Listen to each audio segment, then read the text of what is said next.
5 World News. Good evening. It's great to have you with us to start another week. And as we come on the air here in the West tonight, that horror playing out in Washington for so many on their way to work today, when the train they were on began leaning, buckling, and then veering off the tracks in Washington state. It's believed there are several dead.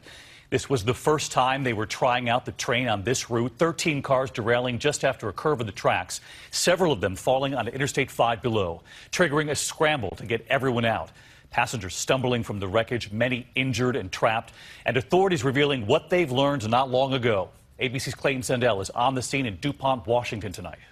Oh my God. What was supposed to be a celebration, the first run of newer, faster train service, tonight is a tragedy of twisted metal with multiple passengers dead. Oh my God, that train is derailed. Train derailment over the freeway, multiple patients. Amtrak train 501 left Seattle just after 6 a.m. heading toward Portland. 86 passengers and crew on board. At 7:30, passenger Chris Carnes tweeting, "Wow, this train is fast. We are passing traffic on I-5."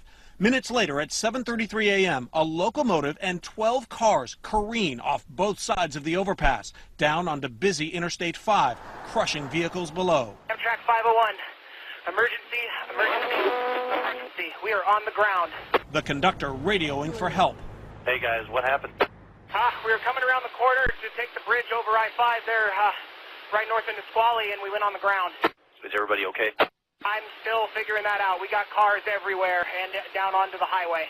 As soon as I know exactly where all my train is, I'll let you know. Drivers on the interstate below were injured as the train came crashing down, but none killed. Dan Konzelman jumped out of his car in snarled traffic and onto the train to help. We climbed underneath the train as best we could, and there was people with half their bodies pinned who couldn't move.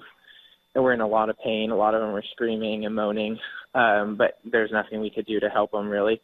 So we just stayed with them. They're requesting all possible units with bodies on the freeway. When we got to the scene, it was obvious that there were some fatalities and there were a lot of injuries. Chris Carnes, who had been tweeting earlier, survived. The train started to wobble for a moment, and then we were catapulted at the seats in front of us.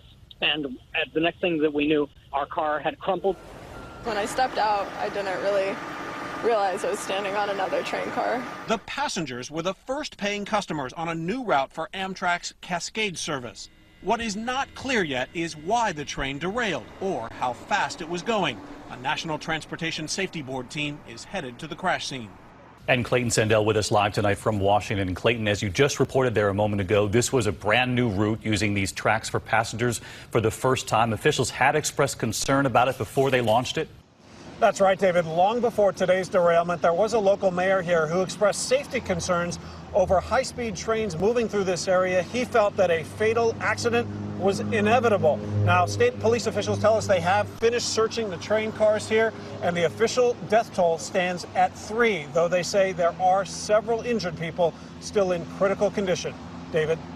Clayton Sandell leading us off tonight. Clayton, thank you.